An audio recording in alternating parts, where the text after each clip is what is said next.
my trading signals. If that sounds like something you're interested in, we'll share a link in the chat. You can sign up. You can sign up directly with the link or speak to a support rep if you have any questions. If you're asking, what do I trade?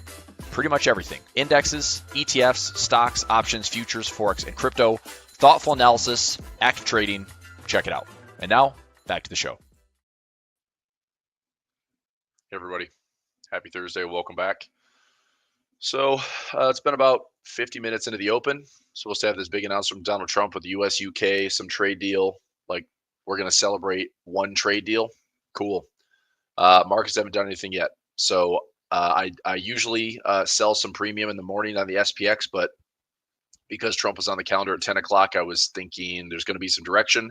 There hasn't been yet, but I wouldn't put it past the market to have some type of surge one way or the other. So what I did put on this morning is a butterfly spread here and a butterfly spread here. So if price gets up into 570 or price fails and drops into the 555 or 550 zone, this one is offering up like a 30 to 1, not an exaggeration. This one's offering up like a 9 to 1. I'm just looking for anything to offer up. If I get a 3 to 1, 4 to 1, I pay for both trades. So I'm just going to wait. If this level gets checked today or this area gets checked today, then hopefully carve out a little bit of a winner, but we'll see. Yep. I mean, I've seen Bank of Canada all morning talking about mortgages, talking about financial stress, U.S.-Iran relations. I'm looking at real-time news right now. U.S. House Republican want to add a $60 billion farm bill package to Trump mega bill. Is this the big bad announcement this week? I don't know what it is, right? There's this, might not be trade related. It's going to be a big announcement. Wait for it. I'll tell you when. Well, I thought it was the AI chip thing yesterday. Maybe it's UK trade deal today. Maybe it's this mega bill with tax proposals by July. I have no idea. So maybe he has a sweet meme coin that we could all get into a pump and up again. So what I am seeing, though, is I am seeing this 570 level climb a little bit in liquidity. So I think this is directionally a play for the day.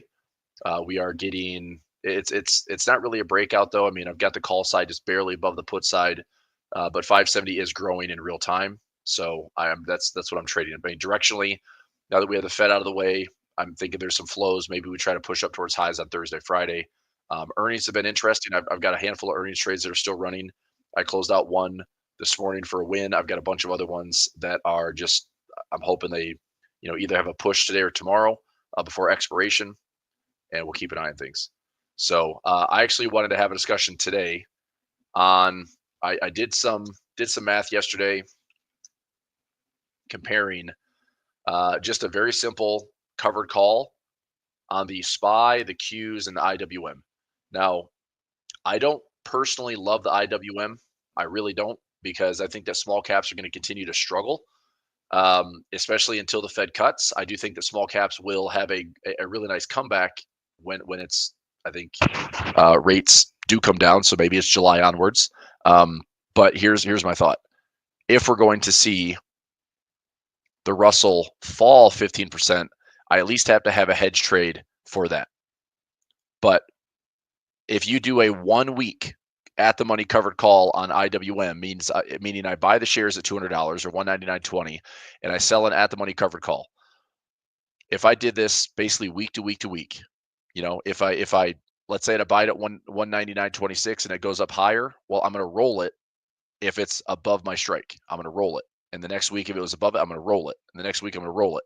So I would continue to collect as much income out of this as I can. Obviously, I'm sacrificing upside if I'm trading at the money covered calls, but you get about a 1.8% yield on this per week, which isn't bad. So if I have a hedge trade to the downside to protect, so this would probably have to offer like a 3 to 1 or a 5 to 1 to help offset some of my costs. But week to week, I thought this one actually has the better yield of the three. It's also cheaper. IWM at 199 is a lot cheaper than trading Qs at 486 or SPY at 560. As far as cash that I would have to allocate, it's going to set me back a little bit less. But like I said, I don't love it. So there's obviously risk in it. But what I'm going to first check out is if I were to do some type of hedge trade down here towards these lows, like a 175. Let me see what this is going to look like. So if I went out on IWM, number one, let me see what I can get for a trade going into tomorrow. And at the money, I get about $1 out of it. Flip this around. So I get about $1.63 if I sell in at the money, get about $1.11 if it gets up to $200. I would still want to roll that out to tomorrow. But if I go out to the next week, so out to the 16th, I'm getting about 338 or 285. If I want to play just slightly, at the money, I get 340, which isn't terrible. I just want to have a hedge trade that is going to pay pretty well. So hedge trade for me is probably going to be a September trade. If I want to time it a little bit less, let me see, September, that's still way out there. What's a September, like 170 something? God, it's still $9. Yuck. I almost want to use the futures market. Let me go. So I could do Russell, so RTY, go to September. Check my RTY feed here. So if we're back down towards like 1700,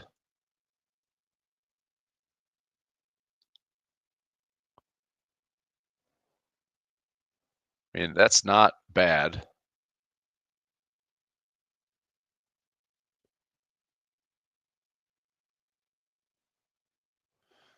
Okay, so that offers up like 9-to-1 reward to risk.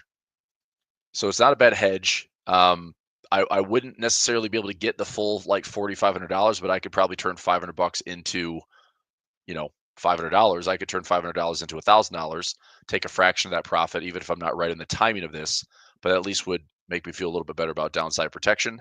So the reason I'm talking about this is I'm going to buy some shares of IWM, and I'm going to build this kind of small caps campaign, which is if price goes higher, that's fine. Obviously I get a little more confident if we are going higher, higher, higher, that we can just, see some recovery on small caps. I mean, this was down about 30% from peak to trough. I think in this area, it's like we may not come back down to the lows, but we also may not get up to crazy all-time highs. We might just be in this kind of choppy no man's land. So selling covered calls to me about $3 a week generates some pretty solid income. And as long as they have downside protection, I'll just keep selling. So anyway, just talking out loud, but I was thinking, what am I going to do with the cash that I've had over the last couple of weeks when I've taken a bunch of profit and I went from about $1 million in cash now to about 1.8 million in cash, rather than parking that in, BIL, which is a short-term treasury mix making about 4.1 to 4.3% unallocated. I'm going to try to generate some yield. So if I could do, like I said, about 1.5, 1.8% a week, that's pretty good. Now, I mean, it doesn't help me to the downside. It doesn't help me to the upside, but it's not about the price appreciation. It's about the income. Generate the income. So if I start the campaign, the goal is I'm going to roll it. If I put it in Pulver alerts, it's going to be like I'm going to just do a lot of replies to it. It's going to be just constant updates on my break evens. If I'm rolling or getting it called away and then reestablishing new positions. So if you're interested in that, that's what it's going to look like. You'll see the IWM. You'll see the start of the trade of like where I bought it, where I sold the call, what the credit is, what the break even is, and it's just going to be like math updates every few days, every week. But to me, I'm looking at this environment as I've got to find ways to generate some income.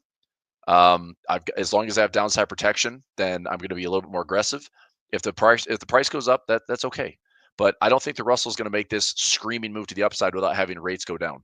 So at least for now until July, it probably gives me, I would say, 4 weeks, 4 to 7 weeks, 4 to 8 weeks until the market has some clarity on trade war stuff, right? I mean, today we're supposedly inking a deal with the US or the UK. I mean, price isn't showing any type of signs of moving. It's still really slow, really quiet.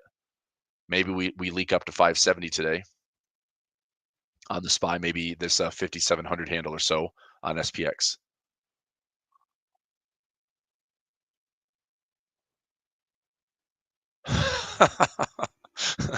Lee says, Air traffic problems caused by Biden, according to his Truth Social. Yeah, maybe it is. Yep. Nothing's Trump's fault, man. It's funny. Like the guy, I mean, he's never done anything wrong. Everything he does is always right. It's amazing. I'd love to be that person. I mean, look, if you want to read a good book, go read Commander in Chief by Rick Riley. It's a sports book. It's about just it. Look, golf will teach you a lot about somebody, and you read that book, you learn a lot about Donald Trump. So it's hard for me to get that opinion out of my head when I've read multiple books with multiple experiences with this guy over a 20-year period, and now he's a president. He's not going to change. So it's all about we're look, it's Trump's world, we're just living in it. You know? There you go, Lee. So all right. Let's see what happens today. We're getting up to 570. Possibly, I'd say that would be my level on the SPY that I'm watching for. So SPY at 570. I do want to set a chart alarm because I do have a butterfly spread there. So 570.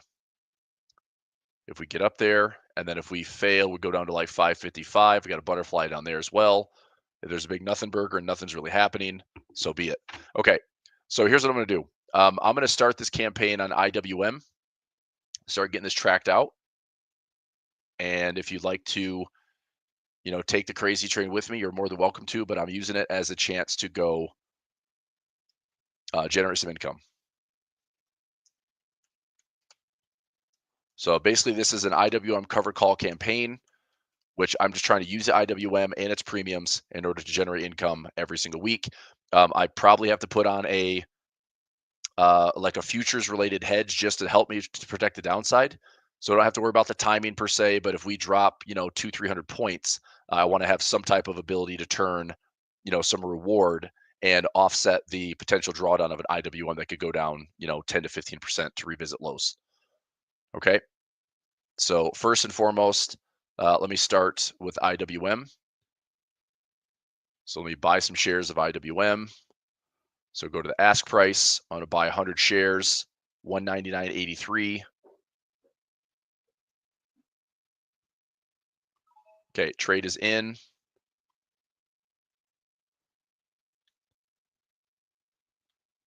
Trade is in.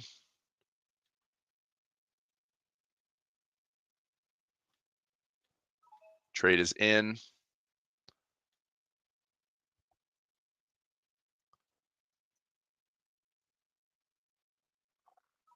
Trade is in.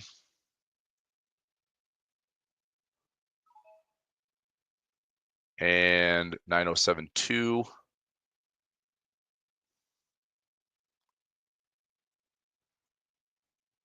Trade is in. Okay, keep going. I've got a couple more accounts to get this into. I'm gonna buy the shares first.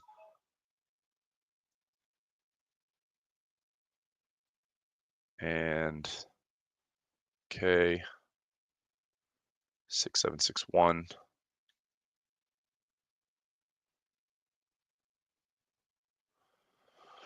Let's see here.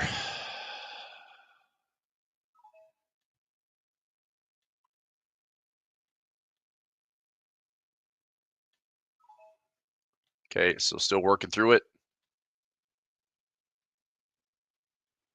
There we go.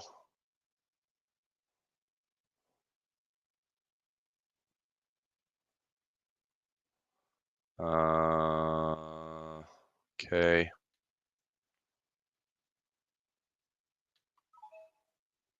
And last account here. Okay, so every account that I'm clicking on here should have some Russell. 1, 2, 3, 4, 5, 6, 7, 8, 9, 10, 11. 1, 2, 3, 4, 5, 6, 7, 8, 9, 10, 11. Okay, so average price 199.84, 85, 85. I'm taking the highest one. 199.85 is my highest price. So that's going to be my highest break even. So buy at 199.85.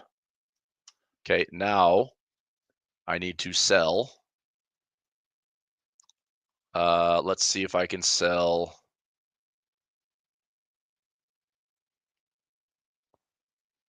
I'm going to go out to next Friday and sell the 199. That'd be an in the money. I get a little bit of extra value to that. So that would put me around a break even of 20. It'd be 202.40, 202.48. Price is trading at 199.55. Let's see if this hangs in there. So I'm going to put in this trade here. So let me write these. These all have to be written down. So we're going. So IWM.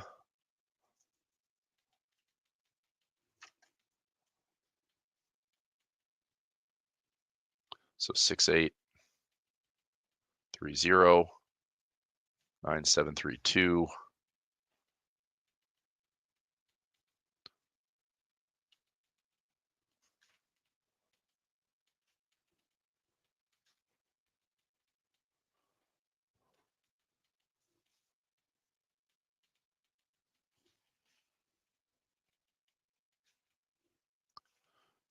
And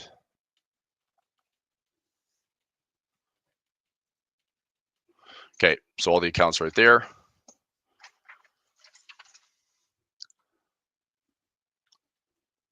Now I'm going to start adding some covered calls.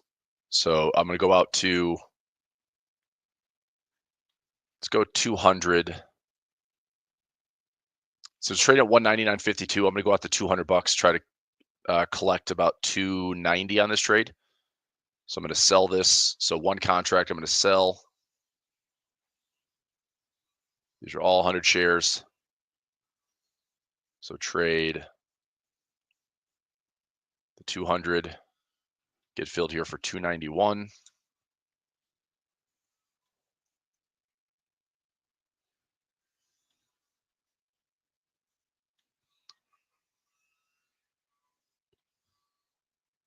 Come on, man. 289. All right, 290 just got filled.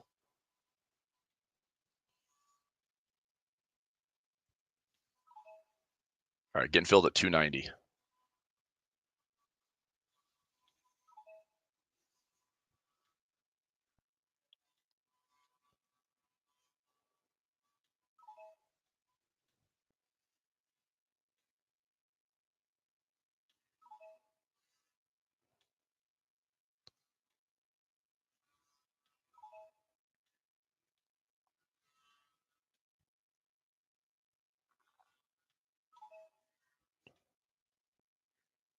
Okay.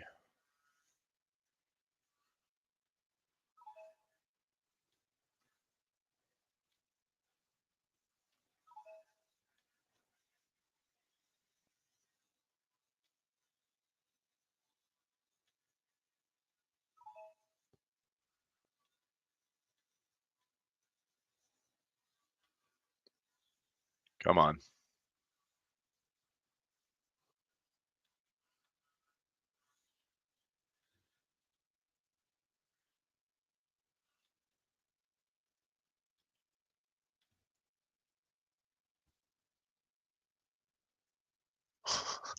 So prices moved about 5 cents lower. 25 cents lower. Wow. All right, let's try to get a 280, 281. I'll take the lowest credit here. Fill the 285. That's not bad. Okay.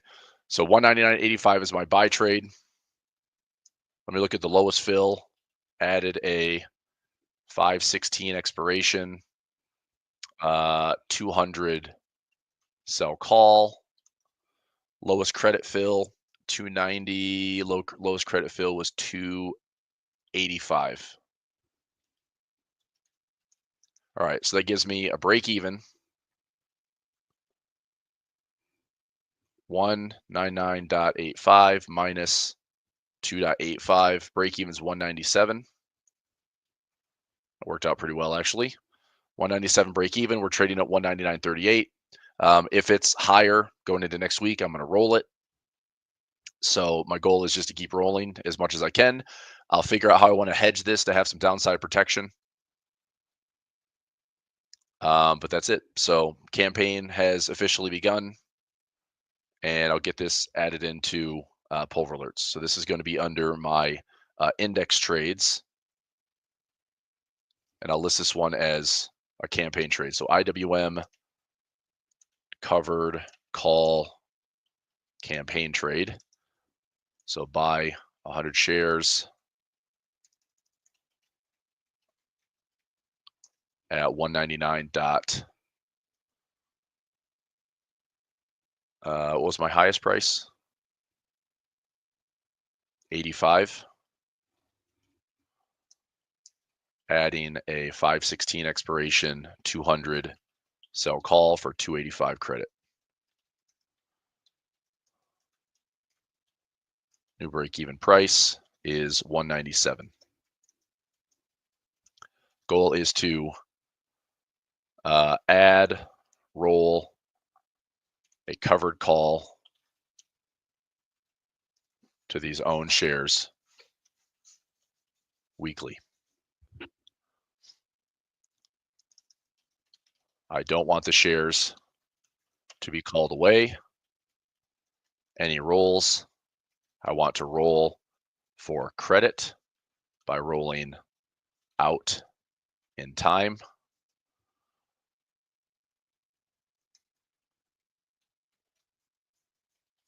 This campaign will have many updates in the coming weeks. Okay, so if you want to take the campaign trail with me, that's what's going on.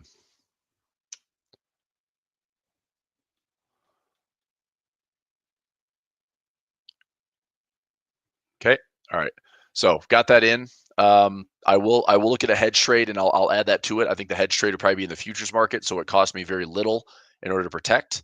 That way, if IWM is going to make a drop, I want to make sure that if we're going to fall, that anything down to this level, $500 of risk would take me. I mean, as far as income goes, it'd probably take me 2 to 3 weeks to generate the income to cover the cost of that and finance that debit, right? But that's okay, because if it's there for now until, let's say, September, I mean, I'm totally fine with that timeline. I can sell a lot of premium, roll a lot of covered calls, and cover that within maybe 3 to 4 weeks. And then after that, it should be okay. It's there sitting for protection if I need it. If price goes higher, I'm just going to keep, rolling and rolling, trying to pull some credit in. If it gets tiring and exhausting, I mean, I'm doing this on 11 accounts, so if it gets a little exhausting, then I can stop at some point. But the net idea would be trying to generate a couple $1,000s in income, if not more. But just depends on how much effort has to go into this whole campaign. Okay, so if I'm going into a hedge trade, I'm probably going to look at I would think a Russell's trade or a futures trade. So using RTY, there's mini Russells or the micro Russells, but I'm probably just going to use the minis. It's not that expensive. If I want to do the MK, let me see if I can get an M2K. Go M2. Yep. So I can do micro Russells here. No options available. Well, that's not cool. No options available. Come on. So it's got to be RTY. So RTY, December hedge, 17. Yeah, it just costs a little bit more.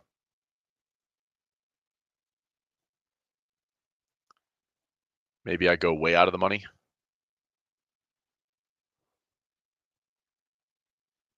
That's not a bad trade. Risk $500, potential profit of $15K, $14,500.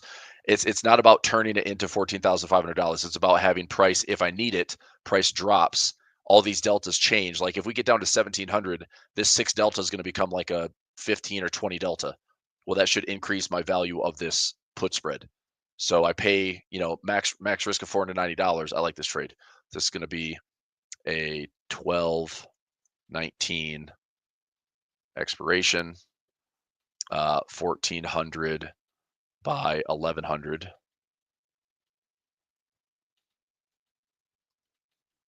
$490 max risk for a 14,500 max reward. And even if I just make, even if the 490 risk becomes a $500 to $1,000 profit, that's enough to offset my shares by, if I make $500 on the trade, that offsets my shares by $5. If I make $1,000 on the trade, on this trade, it offsets my shares by $10, right? Does that make sense? So whatever I can do to hedge to lower my cost basis on the downside, I'm just going to keep selling premium on the other side. And then the result is I don't really want to lose on a debit on a hedge. I want to finance that, but in order to do that, I'm just going to sell a bunch of covered calls. But it's going to be something I actively have to look at every week. Okay, so this is not a bad trade. Hopefully I can take this in everyone's account. So I should be able to. Buy power is pretty cheap on this one. So 980 debit. See if I can get this trade filled. That's an AM expiration. I mean, it's okay. So let's go here.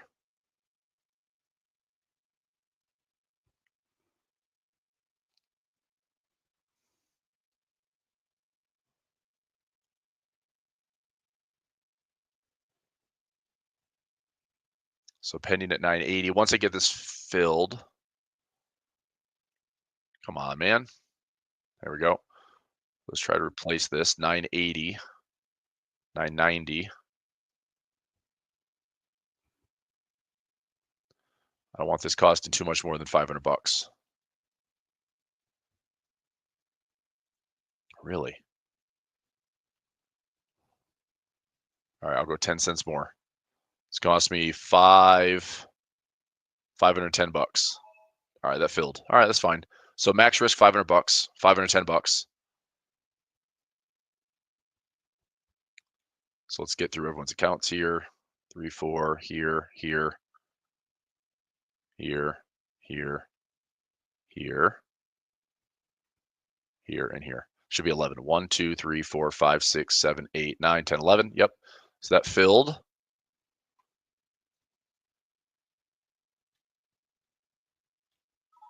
That filled. All right, good. These hedges are all filled now. I'm going to get these all taken care of.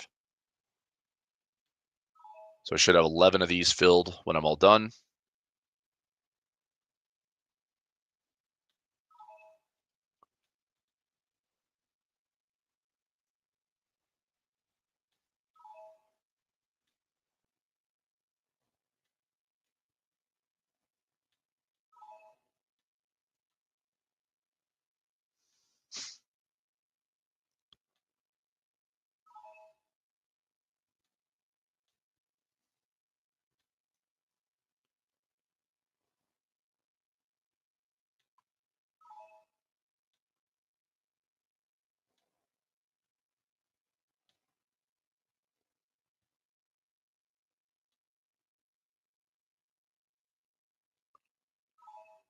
Okay. Got 2 more to fill, I believe.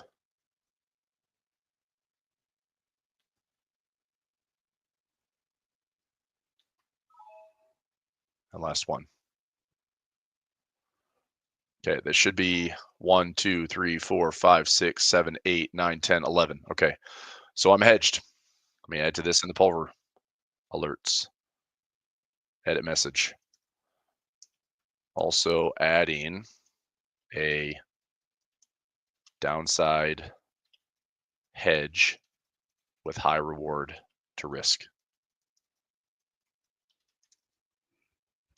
This is RTY, so Russell Futures,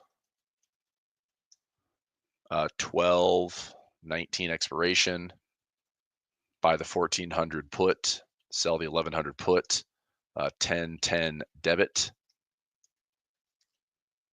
max risk about $510, max reward $14,510.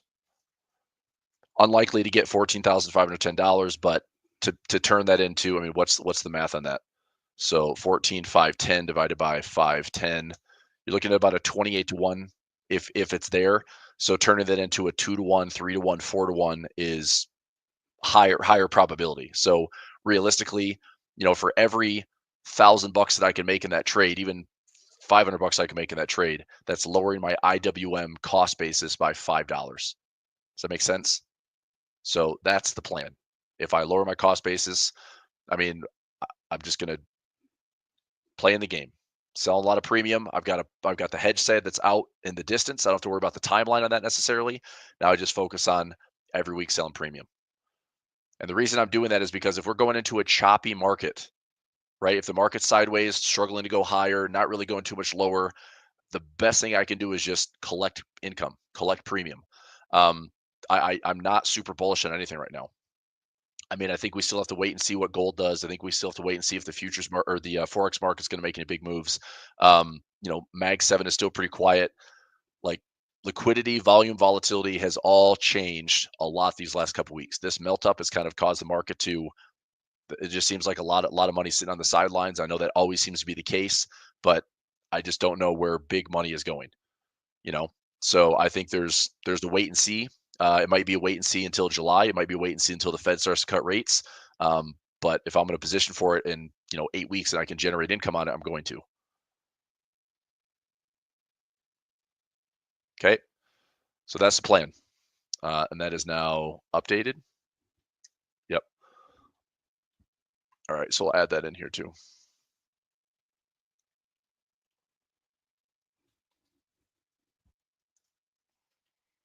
Added hedge on RTY. It's a 12/19 expiration. Buy 1400 put. Sell 1100 put. 10/10 debit for 5/10 max risk. There we go. And I mean, cash wise, it's like I used up maybe 200 grand in cash. That's the other reason I chose to use the IWM is I personally don't love the IWM. If I was going to be a longer term investor, I'd rather trade SPY or Qs. But IWM, the premiums are still decent. It's way cheaper. I mean, it's more than what is it, a third of the price of the S&P, roughly, and like it's just way cheaper. So it doesn't tie up as much cash. Premiums are still pretty decent. Okay, so there's that. So now I watch. That's out to next week. Are we, trading below $200? If so, I'll pull as much out of that as I can, and I'll roll and I'll roll and I'll roll and I'll keep generating income. That's the plan. Trump's on now.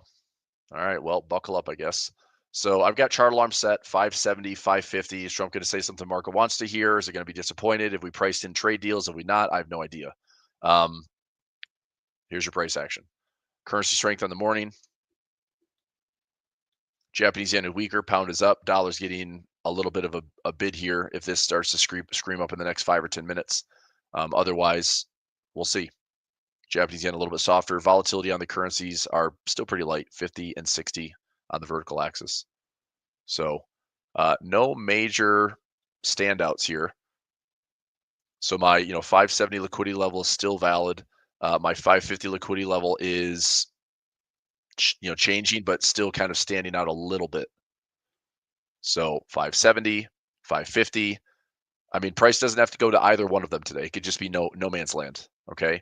But if you write these levels down, it's like, I think we're going to make some directional play towards them, whether it's today or tomorrow.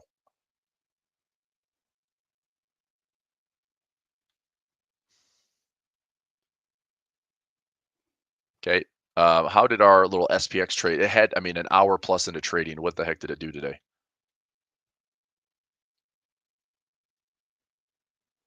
All right. This is nuts, man. If it's still trading for like 2, it had to have been better.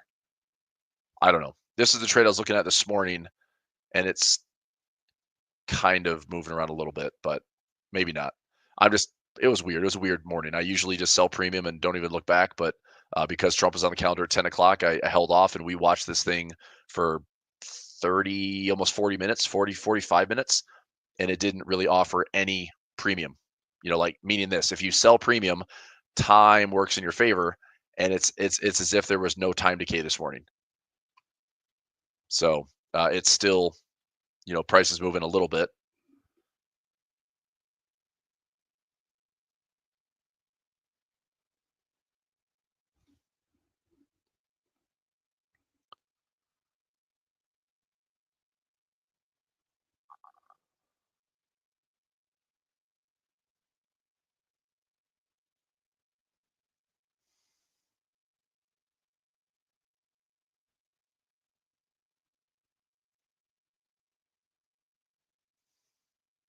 Give me 1 second.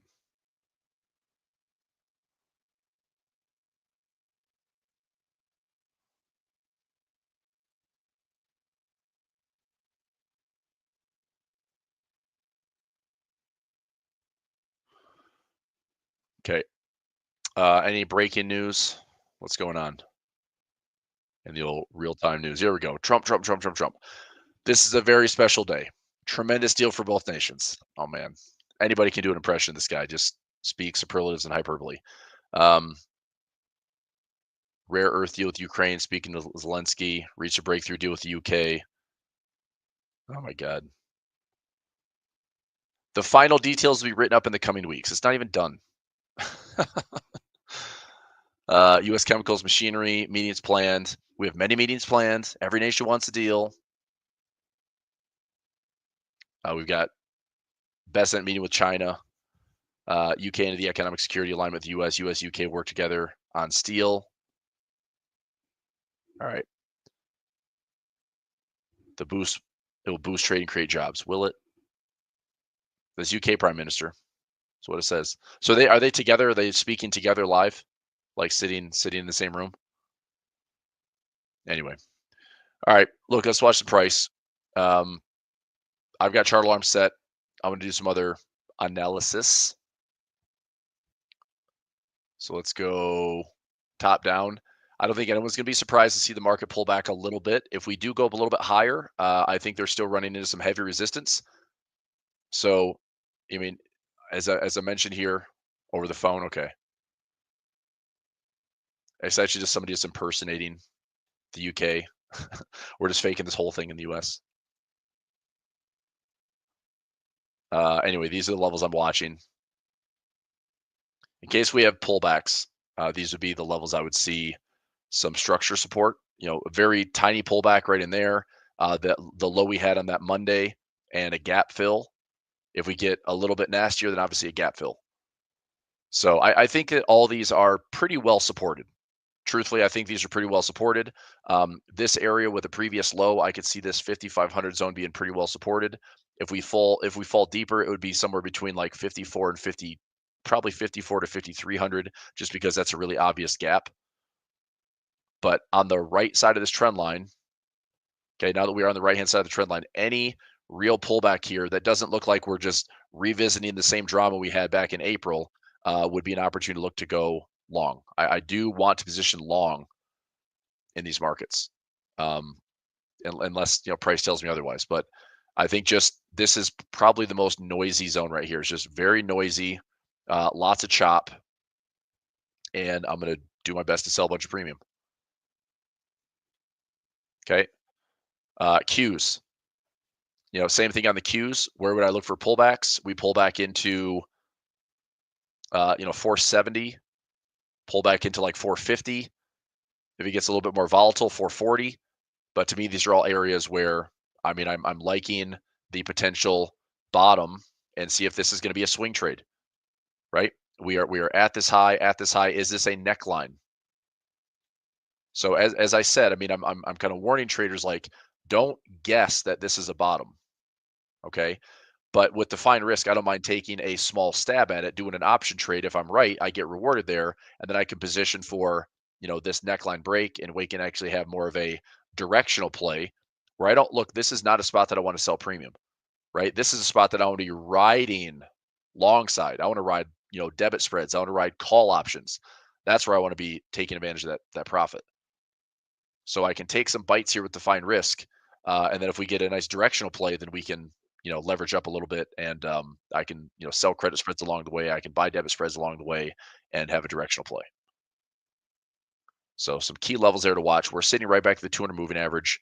The Dow, kind of the same thing, very choppy. Maybe the Dow gets back into the 200 moving average. Oh, you know what? I did have a trade. I want to take profit today on Tesla. We're trading at 281. I rolled calls this week. I updated that in Pulver alerts.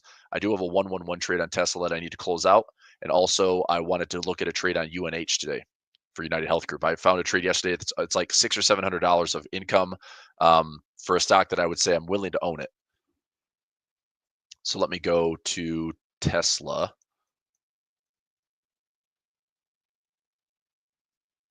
Tesla's here. all of my 111 trades. So this trade is up about 95% profit. I'm going to go ahead and try to take this. So I've got max profit at 284. I'm up $271. Trade this for 13 cents debit. Hopefully this will close. 13 cents not filling. Let's go 14 cents. Filled at 14 cents. So closing that one down.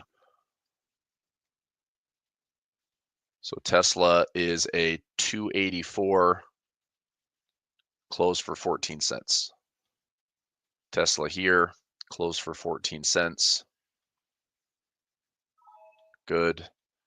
Tesla here, closing for 14 cents. Good. Then I have covered calls. I've got hedges out to July if needed. I've got bull put spreads, 190 by 130, which I would take some ownership of Tesla. That's fine. And then a naked put, that's a leap. That's still down quite a bit because that volatility is swell, but waiting. So anyway, 111s are closing. This one, same thing. Yep. So this one should be trading for about 14 cents. So close this down. That's 4 trades. Good. So 4 winners there. 284 times 4. This should be a decent chunk. Yeah, 1136 in profit. Not bad. And then I have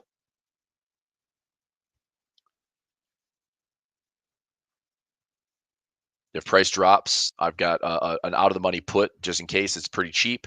I'm rolling my calls to generate the income. I pulled in $3 and I think $3.85 this week by rolling out to May 16th.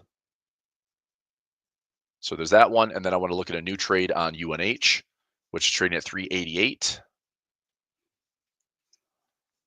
Yep, and we're still going lower. So UNH, this is a bit of a risky trade, but I've got the cash to take the shares. What I was looking at on UNH was, where did I write this all down yesterday? I think I looked at the trade going out to the end of the year. It was either December or January.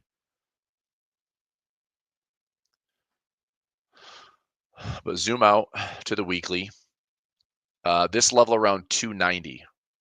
So if we were to fall, this stock would be down about 54%. I thought I wrote down the strikes yesterday. Maybe I did.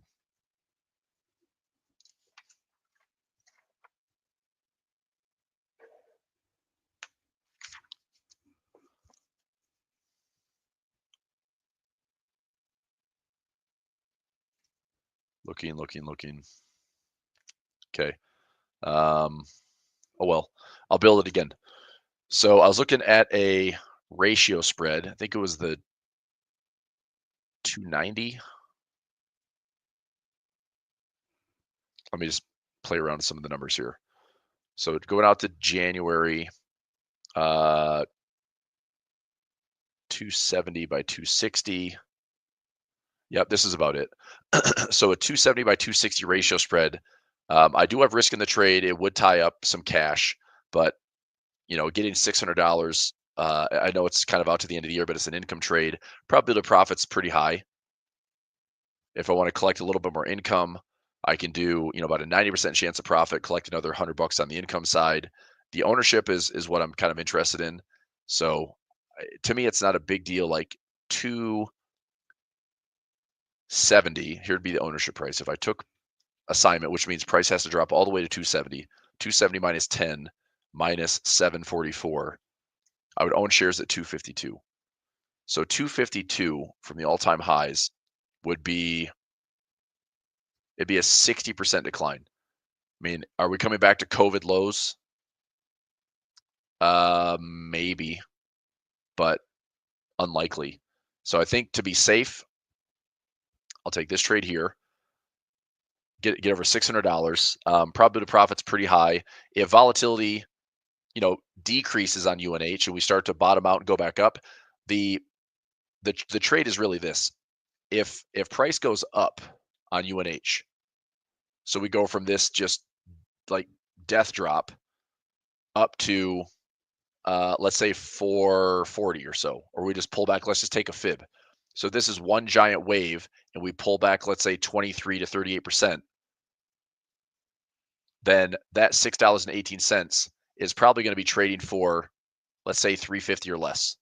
I mean, if I see like 50 to 60% of max profit, I'll just take the profit and move on. Okay. So the income trade is if I can put in a trade for $6 and change, walk away with three to $400 without having to wait all the way to expiration, that trade to me is fine. I am also willing to own the shares. If I had to own the shares, I would own the shares. This would be an ownership of, it'd be 260 minus 10 minus 6.15. I'd still own the shares at 243, which is pretty cheap. So I'm going to take this trade. This is going to be for my PM accounts. See if I get 615 out of this trade.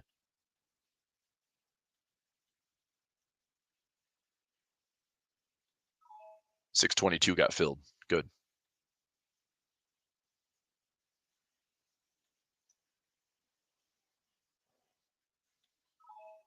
621 got filled.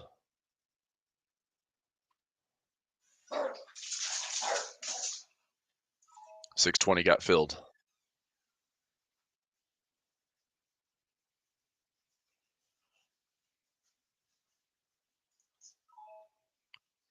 Good.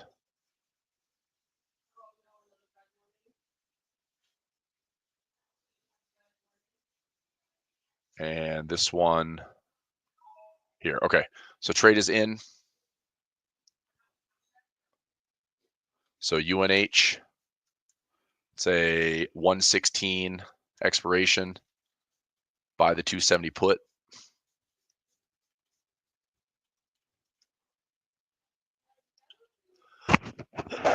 Excuse me. Sell the 260 put with 2 contracts, and that's $6.20 credit.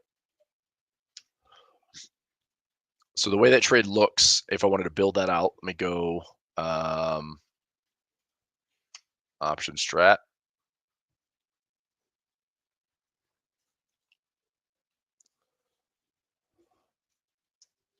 Okay, so here's the trade. I'm going to go out to January. This is the expiration. I would remove.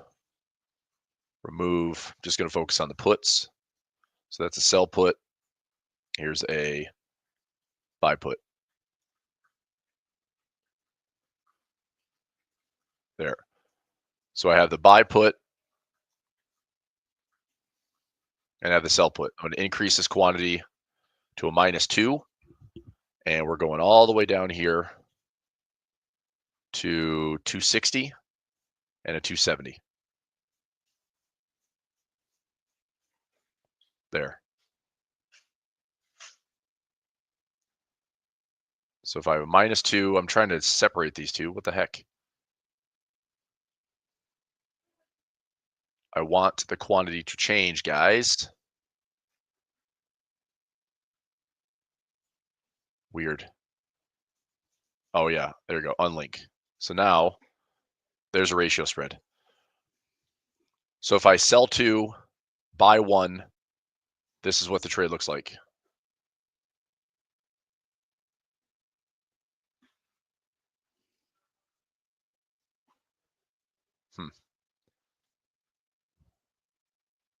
That's not right. Build this out a different way. Just watching price on this side. Give me a second to build this trade out. So this will be UNH. Option leg. January. Puts. So buy 1 and sell 2. And this would be the 260 and the 270.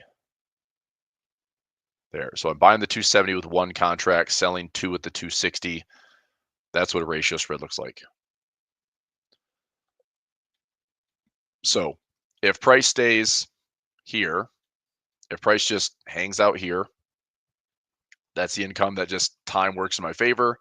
And I collect hopefully a percentage of that. That'll be pretty straightforward. If price falls lower, that's okay. I do have a profit trap in a $10 area, The most I can make on this trade would be if for some reason towards January of 2026, price is trading around 260. If it's 260, I'd say greater than 260, but less than 270, then we're in this profit trap. So I can make a little bit more money than that. That would give me a max profit of $1,000 on the profit trap plus the 620 that I pulled in on the credit.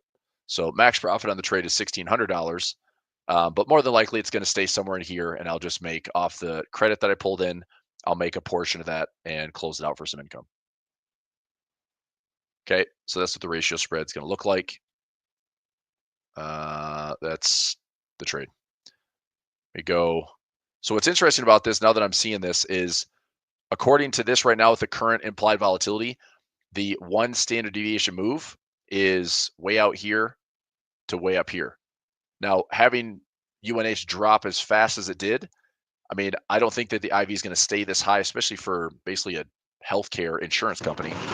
I don't think it's going to stay that high forever. So if the bottom starts to slow and we start to retrace, then this standard deviation will probably shrink in, and this trade will look a little bit, better for the probability side. But UNH has essentially been a cliff to the downside for the last month.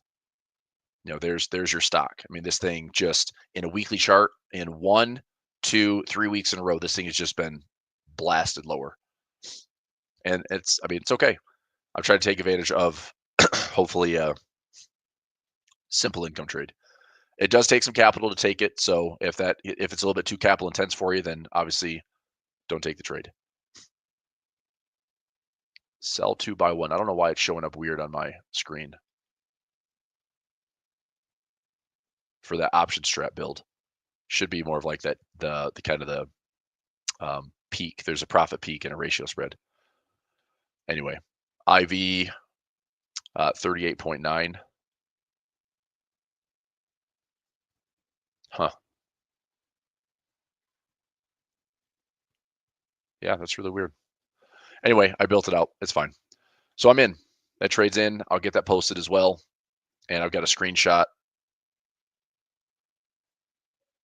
Or I did. I will have one. Take the screenshot right here.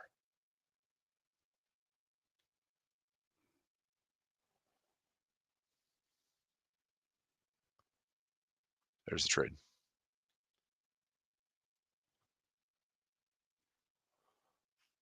Okay. Let's keep going. Anything happening in currency land? Pound got higher on the day. Japanese yen still weaker. We're making our way through some stocks. Let's go gold. Let's go dollar, oil, gold, silver. Dollar pulling back. Okay. Still, if you are, dollar crazy out there in Forex land, I still think the dollar has pullback potential. Wait for a trend line to break, kind of one trade to a retest of the highs. As long as we don't really do too much damage on the right side of the trend line, I think the dollar is still something to short. But don't force trades. I mean, if you're dollar cost averaging, that's fine. If you're trying to short the dollar here, you want to short the dollar here, like that's okay. But I don't like this trade on the right-hand side of this trend line. If we break this trend line, I wouldn't want to be forcing short trades on the dollar. This could end up being just a big bear trap as well. Nobody knows. I mean, is the dollar truly going to be going to fresh lows? I mean, maybe. But what if this is just a multi-year range and all this did was test the same lows and it just got a little bit more violent because obviously prices were crazy. And perhaps it comes back in here and then stays, and that's the low, and all of a sudden we break the trend line. And then everyone that wants to short the dollar is going to get squeezed the other way because this is now a range trade the other way. And we're none the wiser. This is just a noisy top and a noisy bottom, and it's still a range trade. Just don't force trades without confirmation and have an exit plan. I think if you're short the dollar, and I said, for the last couple of weeks, a pullback towards this 200 moving average is a good spot. A trend line here is a good spot. Don't force a trade. There's still plenty of room for the dollar to retrace into this area. So if you're long the dollar right now, dollar pulling back to here, if you got long on a bullish pattern, long on pullbacks, there's all sorts of scenarios. You're either long or short. If I wanted to get short the dollar, it would be a rejection off this 200 moving average, a trend line break, and see if we revisit lows with some push. If we don't, I expect this to still be pulling back into here. Maybe that's where the next phase of the dollar is. But I would not be holding dollar shorts if we're going to break this trend line above 102.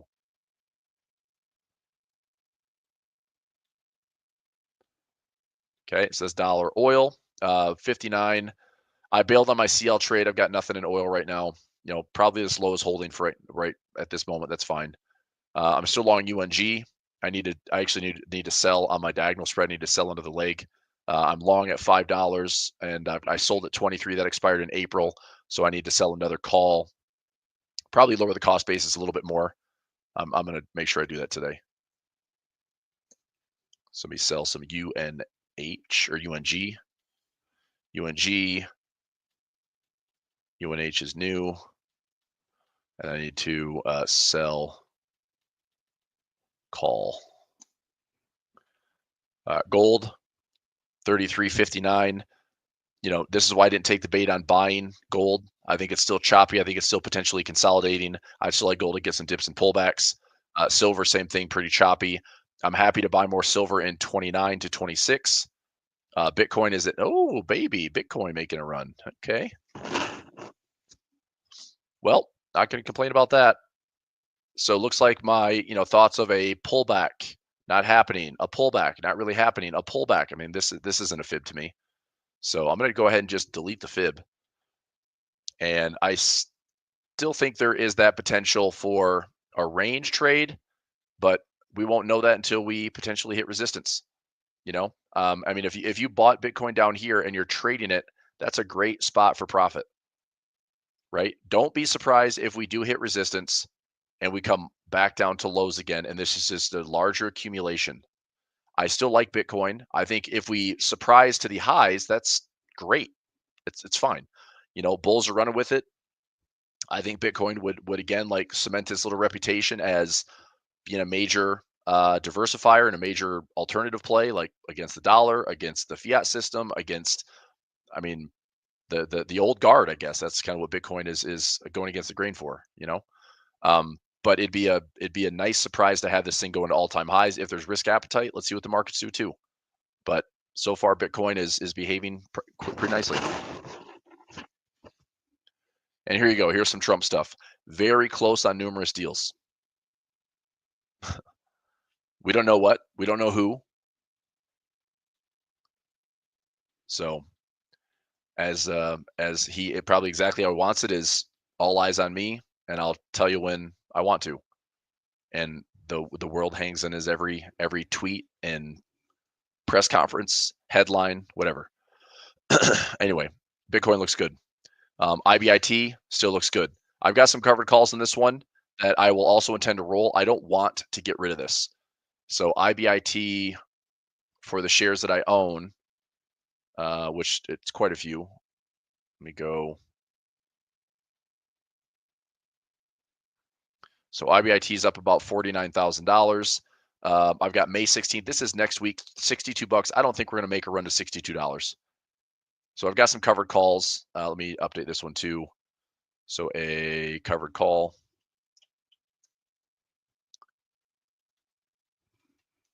Covered call. So this is next Friday. I mean, I don't think it's going to get called away. Let me check the option chain. So $62 is trading like a 10 delta. More than likely, this is not going to get called away, which is fine. And then for that upside appreciation, I don't know if I'm going to keep selling calls or if I'm going to just kind of ride this out. This is one. I mean, we know the volatility of Bitcoin. If it's going to go higher and it's going to run and there's momentum behind it, I don't want to cap the price appreciation. Okay. So this one could just be a joy to have some of these income trades play out and have, the shares run and get some price appreciation and see this number swell.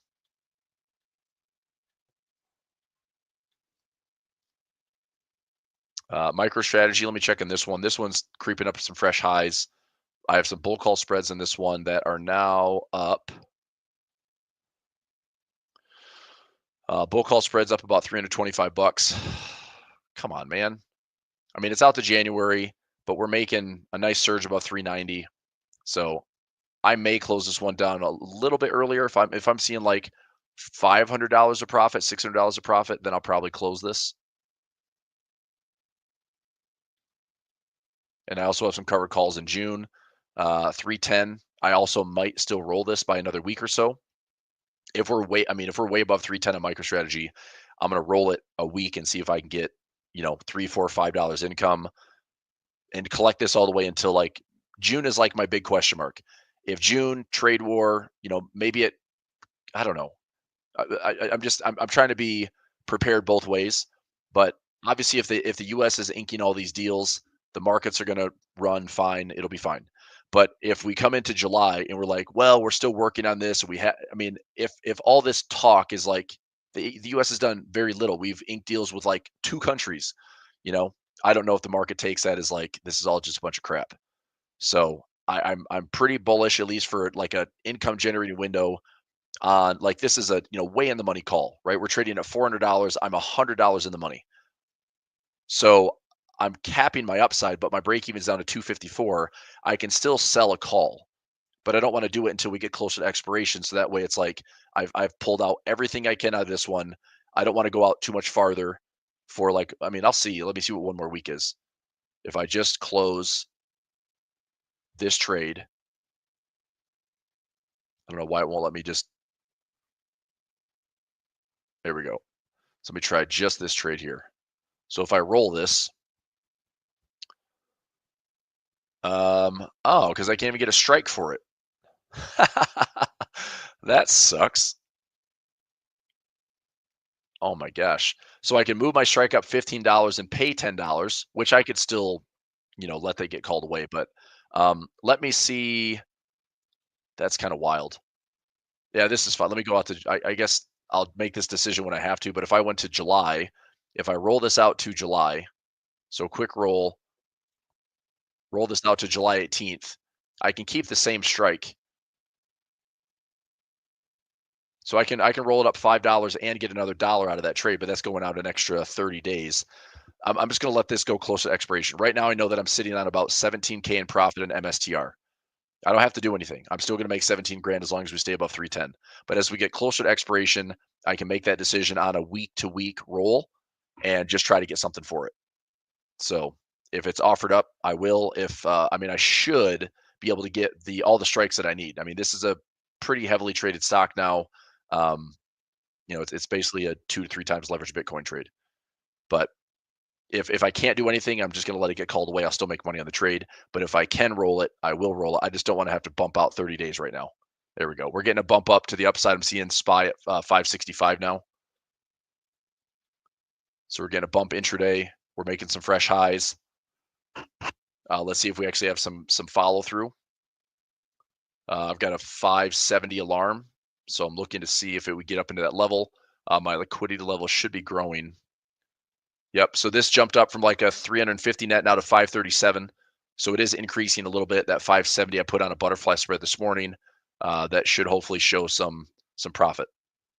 Now this taking a couple hours in the morning. Let's see if we get there. So that would be this trade that I put this morning.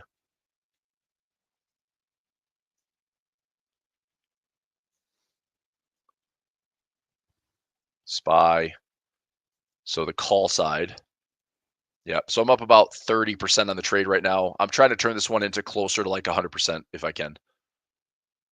If I can turn this 100%, great. Anything over 100%, awesome. We still have another maybe $4 to get there, but 570 is a strike. If we got some direction on the day, let's see if this holds. So if we clear this high, pause right here, still drift up. To me, this looks like a directional play. So I think if we have prices stay relatively bullish today, then we had a gap higher, pullback, try to fill the gap. Price is surging these last 20 minutes, and directionally we can head up towards 570. So not too bad. All right, let's see. Chart alarms are set. I'll be watching this on my other screen, but we're at some fresh highs in the day. Not complaining about some positive P&L.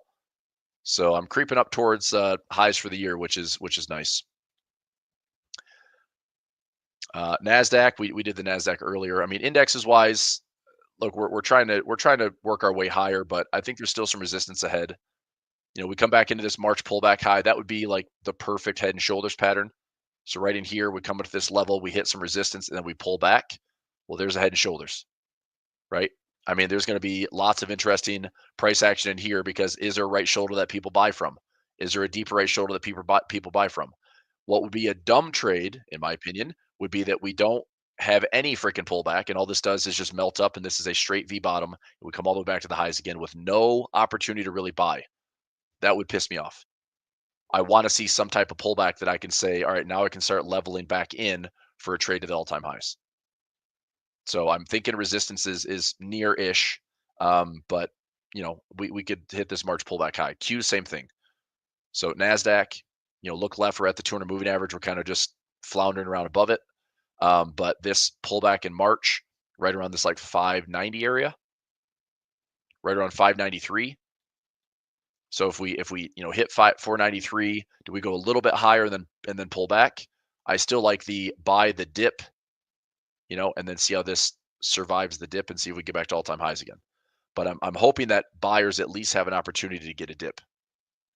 It would be really frustrating to see this market go to all-time highs with no pullback, because that means the only people that participated were the ones that were courageously buying a global trade war. And sometimes that happens. I mean, I bought the SPY at 496. That's not bad. I bought the Qs at 430. That's not bad. But I'm still, I'd be annoyed that this can't get better, right? So I still have some shares, Qs. Yeah. So I mean, I'm still participating. I sold a lot of premium, like Qs and SPY, like sold puts that worked out pretty well. But anyway, I want to see what happens. But we are making some highs.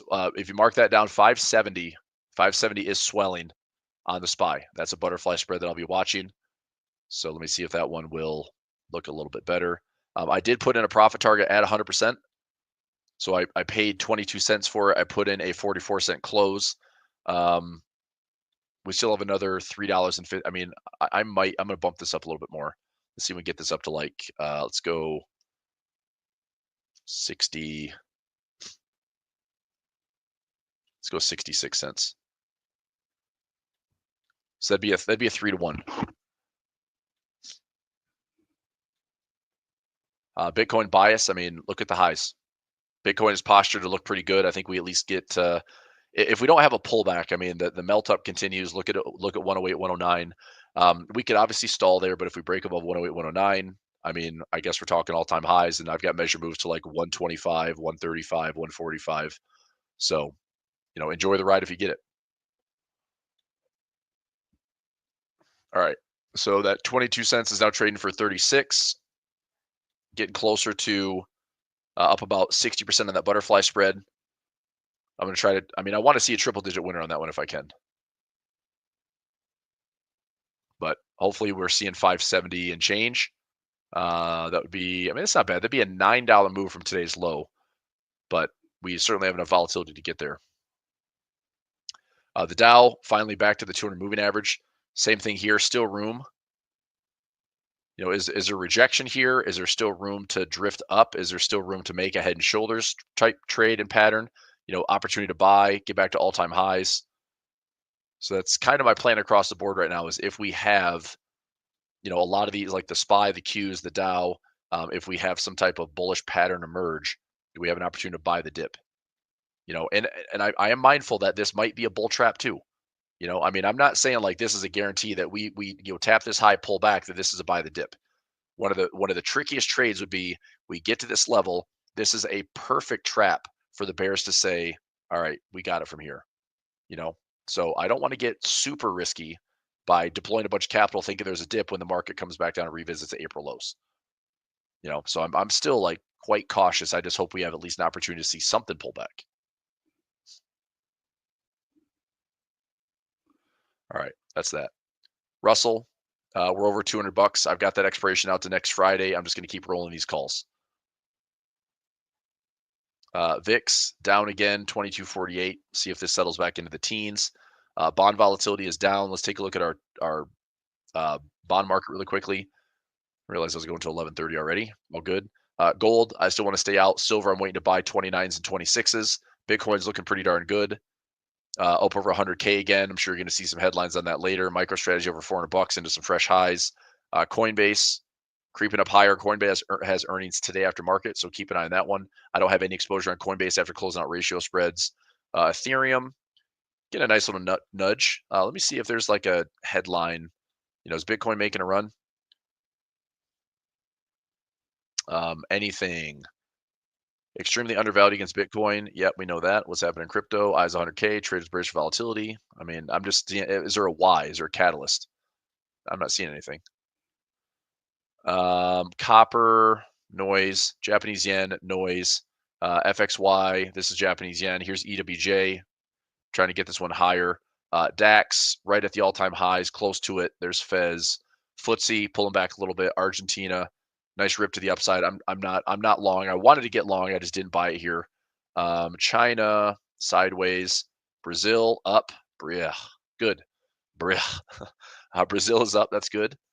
Latin America is up. I'm long on both of these ETFs. This is LATAM and Brazil. So I bought these essentially at these lows. So I look back and it's like, we're trading here at bear market lows. I took a stab at them below the 200 moving average. And I think they both have pretty good looking upside. I mean, can ELF or EWZ get into the mid 30s? I mean, sure. Can ILF get into the high 20s? Sure. This was COVID lows. It's like I was prepared for a dollar cost averaging at 21 and potentially 17. But now that we turn the corner here, it's like we stay above this 200 moving average, moving up into the 29s or 30s would be pretty good. Mags should be up a little bit. Probably led by Nvidia with that little chip announcement yesterday. So not a ton. I still think this, may face some resistance. This could also be that forced rotation out of Mag 7. So again, are we going to have some type of head and shoulders trade? Is there a pullback here? Can we buy that to break this trend line? Is Mags going to get back to all-time highs? Well, I'm hoping there's a pattern we can spot the trade it that way, right? Apple, 197. Amazon, come on, Amazon. I've got an earnings trade on here. I mean, I'm long Amazon, but I've got an earnings trade. I'm trying to get this thing back above 200 bucks. Give me a surge, would you? Let's have a big day on Amazon. Maybe tomorrow, same thing, get some follow through. If not, I'm going to take a small loss in that earnings trade. Broadcom is up to some fresh highs. Google is smoked from yesterday. We'll see if it holds at these April lows at 140. Meta, I'd like to see a pullback on Meta. Microsoft is still ripping to the upside. My dollar cost allocations are good. My ratio spreads are all good. Netflix pausing at the highs. I'm not trying to sell this at all, but Nvidia news yesterday kind of got it to surge at the end of the day. We're just around that 200 moving average. I think anything on Nvidia that gets up into the 120s looks pretty good. I've got a collar trade that I think I've got like a 125 or 130 covered call. Tesla 287. I'm just going to sell my covered calls. 257. It's boring, but I collected $3.85 this week. So if I do it again next week, do it again the week after that, I'm just going to keep collecting income. Maybe drive my bottom line. I've got 500 shares. So for every week I can, let's say I pull in $3. I mean, I can probably generate an extra, let's just say for the next 3 weeks, 300 times 500 shares. That's not right. So 900 times 5 accounts. Yeah. So an extra $4,500 to go with my, right now about 8,500 bucks of profit. So just trying to generate some income. And again, I'm missing out on the upside, but I've already got covered calls in. I'm just going to take advantage of them and just keep selling premium. Berkshire Hathaway, I'm just going to stay out of that one. Let's take a look at bonds. Bonds down, bonds down, bonds down. That means yields up, yields up, yields up. Fed didn't cut. Bonds aren't lower. Yields aren't lower. So there's your conundrum. Currencies, again, Japanese yen is weaker today. We have some risk on. We'll see if the markets want to rip up. So that's it. I'll cut it off there for today. Come back and do it again tomorrow. All right, thanks everybody. See you. Thanks for watching today's A1 Trading Show. Be sure to subscribe and to turn on notifications so you don't miss the next one. all month long, you can get the Edge Finder 40% off, our best discount of the year. Check out the links in the description below to visit the Edge Finder homepage or speak with a team member directly to get the 40% off discount now. Trade safely, and we'll see you tomorrow.